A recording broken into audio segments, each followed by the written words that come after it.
date. Sur votre gauche, vous avez un pont en face, un grand hôtel qui s'appelle la Gueulardière. Vous prenez la route à votre gauche, la route de Carpentras.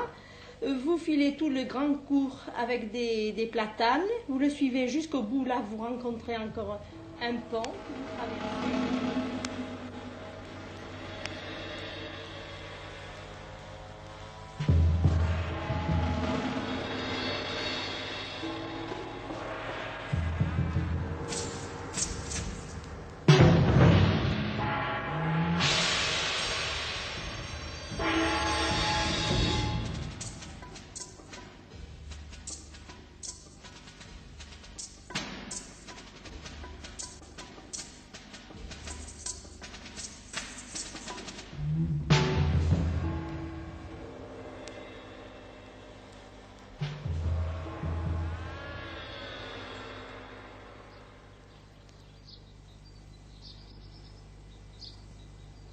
Tu es mon amour depuis tant d'années, mon vertige devant tant d'attentes, que rien ne peut vieillir, froidir, même ce qui attendait notre mort, ou lentement su nous combattre, même ce qui nous est étranger, et mes éclipses et mes retours. Fermé comme un volet de buis, une extrême chance compacte, et notre chaîne de montagnes, notre comprimante splendeur. Je dis chance, ô ma martelée. Chacun de nous peut recevoir la part de mystère de l'autre sans en répandre le secret, et la douleur qui vient d'ailleurs trouve enfin sa séparation dans la chair de notre unité, trouve enfin sa route solaire au centre de notre nuée qu'elle déchire et recommence. Je dis chance comme je le sens. Tu as élevé le sommet que devra franchir mon attente quand demain disparaîtra. René Char est avant tout un défenseur. Rien ne peut détruire son amour de l'homme. L'amour, dit-il, est cette sûreté temporaire, trait d'union entre fureur et accalmie. Il y a l'amour de l'homme, il y a aussi l'amour de ce qui entoure l'homme, passion de l'événement, du quotidien, du vécu.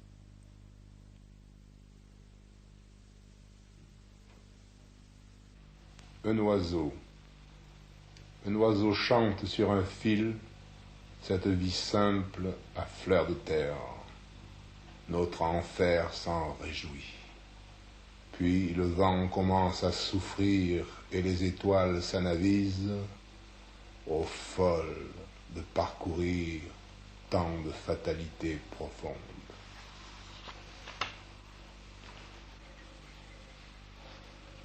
Les inventeurs. Ils sont venus, les forestiers de l'autre versant, les inconnus de nous, les rebelles à nos usages. Ils sont venus nombreux. Leur troupe est apparue à la ligne de partage des cèdres et du champ de la vieille moisson, désormais irrigué et vert. La longue marche les avait échauffés. Leurs casquettes cassées sur leurs yeux et leurs pieds fourbus se posaient dans le vague. Ils nous ont aperçus et se sont arrêtés. Visiblement, ils ne présumaient pas nous trouver là, sur des terres faciles et des sillons bien clos, tout à fait insouciants d'une audience. Nous avons levé le front et les avons encouragés. Le plus disert s'est approché, puis un second, tout aussi déraciné et lent. Nous sommes venus, dirent-ils, vous prévenir de l'arrivée prochaine de l'ouragan de votre implacable adversaire. Pas plus que vous, nous ne le connaissons autrement que par des relations et des confidences d'ancêtres, mais pourquoi sommes-nous heureux, incompréhensiblement, et soudain pareils à des enfants? Nous avons dit merci et les avons congédiés. Mais auparavant ils ont bu, et leurs mains tremblaient, et leurs yeux riaient sur les bords. homme d'arbre et de cogner, capable de tenir tête à quelque terreur, mais inapte à conduire l'eau, à aligner des bâtisses, à les enduire de couleurs plaisantes, ils ignoreraient le jardin d'hiver et l'économie de la joie. Certes, nous aurions pu les convaincre et les conquérir, car l'angoisse de l'ouragan est émouvante. Oui, l'ouragan allait bientôt venir, mais cela valait-il la peine que l'on en parlât et qu'on dérangeât l'avenir? Là où nous sommes, il n'y a pas de crainte urgente.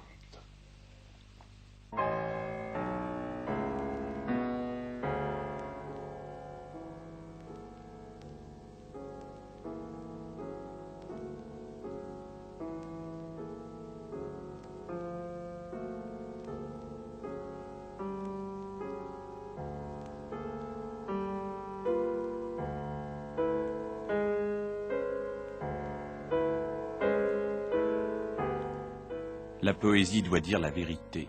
Cette exigence ne tolère aucun flou entre l'objet et le nom qui lui est donné. Aucune séparation entre l'homme et l'acte exécuté. C'est ici que commence le travail du poète. Fonder un amour nouveau à partir d'êtres et d'objets jusqu'alors indifférents.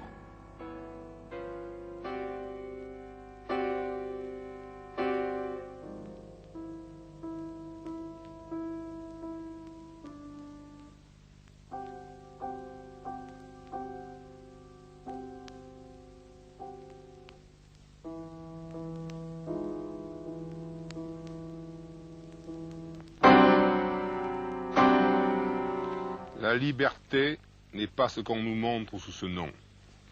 Quand l'imagination, ni sotte ni vile, n'a, la nuit tombée, qu'une parodie de fête devant elle, la liberté n'est pas de lui jeter n'importe quoi pour tout infecter. La liberté protège le silence, la parole et l'amour. Assombrie, elle les ravive. Elle ne les macule pas. Et la révolte la ressuscite à l'aurore, si longue soit celle-ci à s'accuser. La liberté, c'est de dire la vérité avec des précautions terribles sur la route où tout se trouve.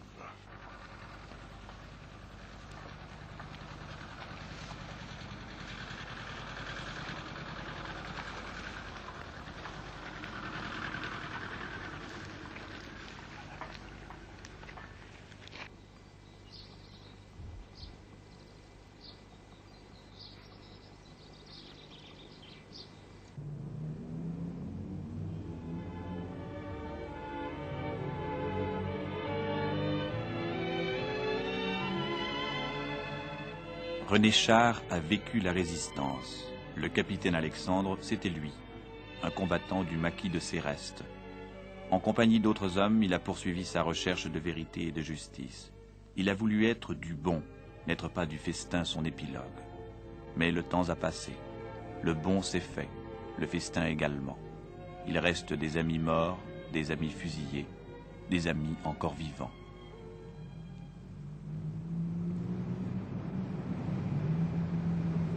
Lui, il faisait 3 départements, parce que la région faisait 6 départements, je crois.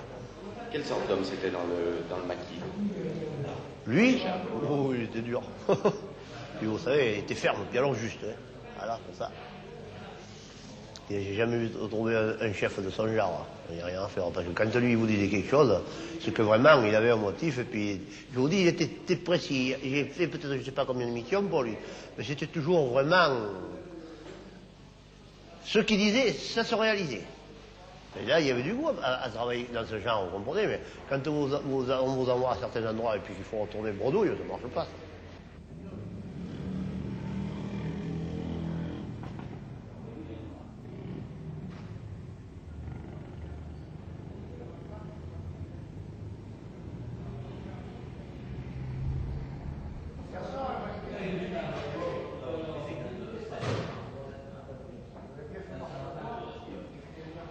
Je remercie la chance qui a permis que les braconniers de Provence se battent dans notre camp, la mémoire sylvestre de ces primitifs, leur aptitude pour le calcul, leur flair aigu par tous les temps. je serais surpris qu'une défaillance survînt de ce côté, je veillerai à ce qu'ils soient chaussés comme des dieux.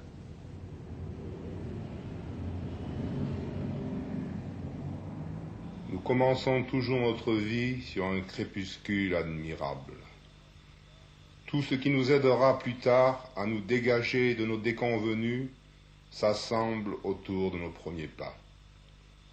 La conduite des hommes de mon enfance avait l'apparence d'un sourire du ciel adressé à la charité terrestre. On y saluait le mal comme une incartade du soir. Le passage d'un météore attendrissait. Je me rends compte que l'enfant que je fus, prompt à s'éprendre comme à se blesser, a eu beaucoup de chance. J'ai marché sur le miroir d'une rivière pleine d'anneaux de couleuvres et de danses de papillons. J'ai joué dans des vergers dont la robuste vieillesse donnait des fruits. Je me suis tapi dans des roseaux sous la garde d'êtres forts comme des chênes et sensibles comme des oiseaux. Ce monde net est mort, sans laisser de charnier. Il n'est plus resté que souches calcinées, surfaces errantes, informes pugilats et l'eau bleue d'un puits minuscule veillé par cet ami silencieux.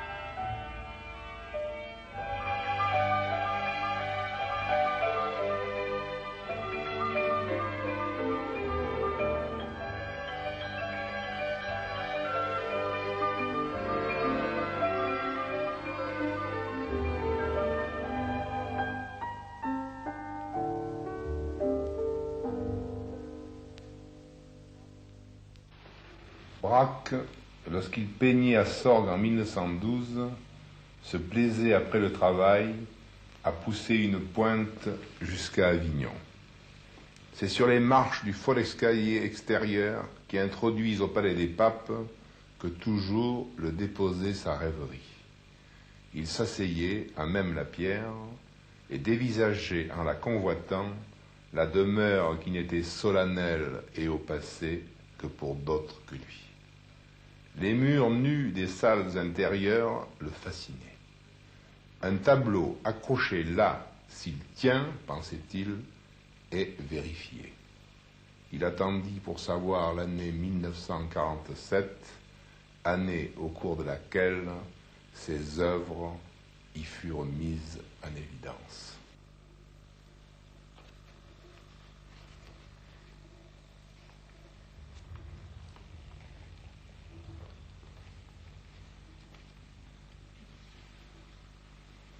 Ce n'est pas simple de rester hissé sur la vague du courage quand on suit du regard quelque oiseau volant au déclin du jour.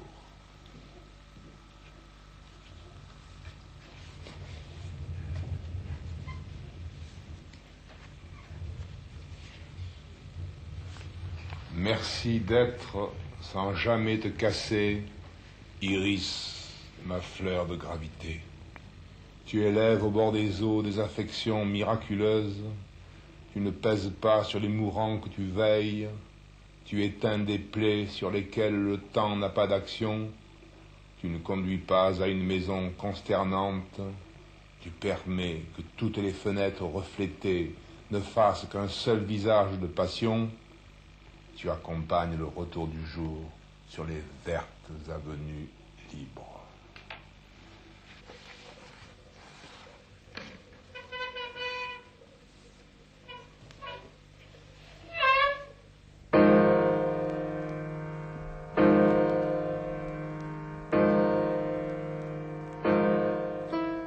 Il y a eu la résistance et les feuillets d'hypnose, cette réflexion sur un temps de lutte et de violence. 20 ans ont passé. La violence menace encore. Aujourd'hui, c'est la Provence à l'âge du point oméga, ces terres déjà réservées, conquises par les fusées, ce qui signifie silo, rampe de lancement, missile.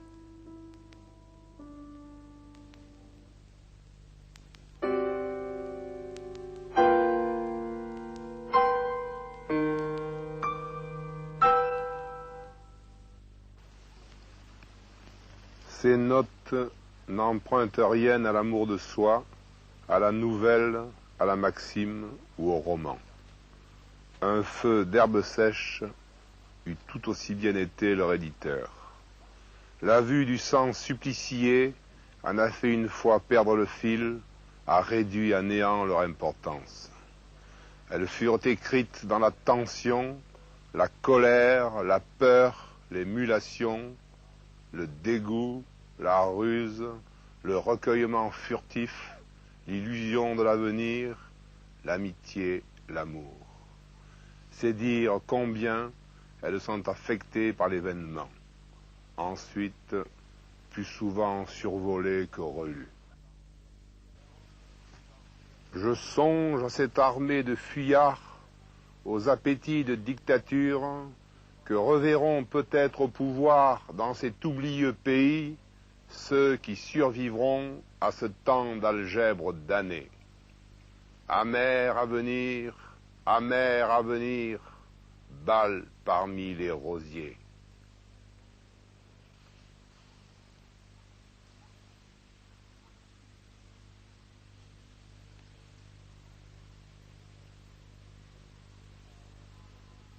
Nous devons surmonter notre rage et notre dégoût.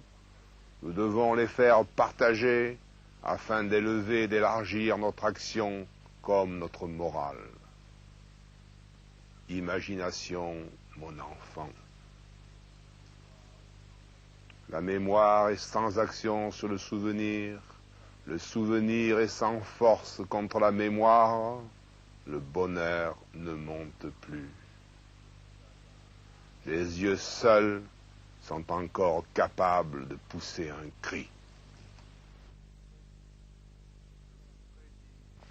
Je vous prédis, missiles, dans un sol qui vous refuse, des éboulements sans remède. Joueurs de sésame, les cartes que le peintre mit dans votre main n'étaient point truquées. Le jeu exige à présent qu'elles le soient. Repoussez-les. Barque de Van Gogh à l'horizon des Saintes, éloignez-vous du rivage. Avec leurs minutieux travaux atomiques, site après site ravagé, ils rétabliraient la mer à Apt.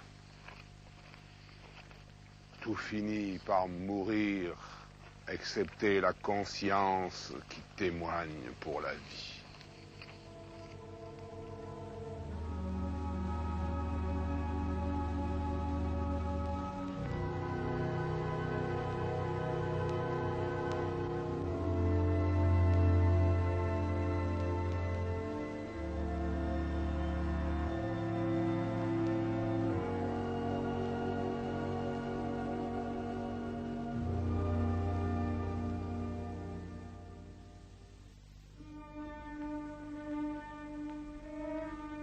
René Char est né le 14 juin 1907 à Isle-sur-la-Sorgue, dans le Vaucluse. La douleur est le dernier fruit, lui immortel, de la jeunesse.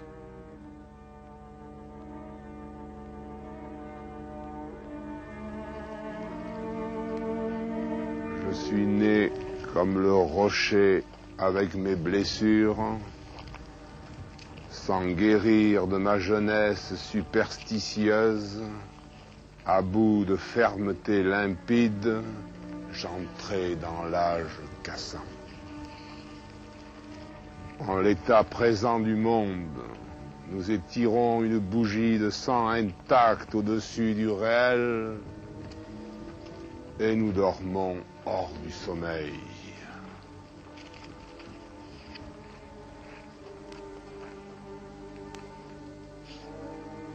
Sur la poésie, la nuit accourt, l'éveil se brise, quand on s'exalte à l'exprimer, quelle que soit la longueur de sa longe, la poésie se blesse à nous et nous à ses fiants. Il advient que notre cœur soit comme chassé de notre corps et notre corps est comme mort. Se mettre en chemin sur ses deux pieds et jusqu'au soir le presser, le reconnaître, le bien traiter, ce chemin qui, en dépit de ses relais haineux, nous montre les fétus des souhaits exaucés et la terre croisée des oiseaux.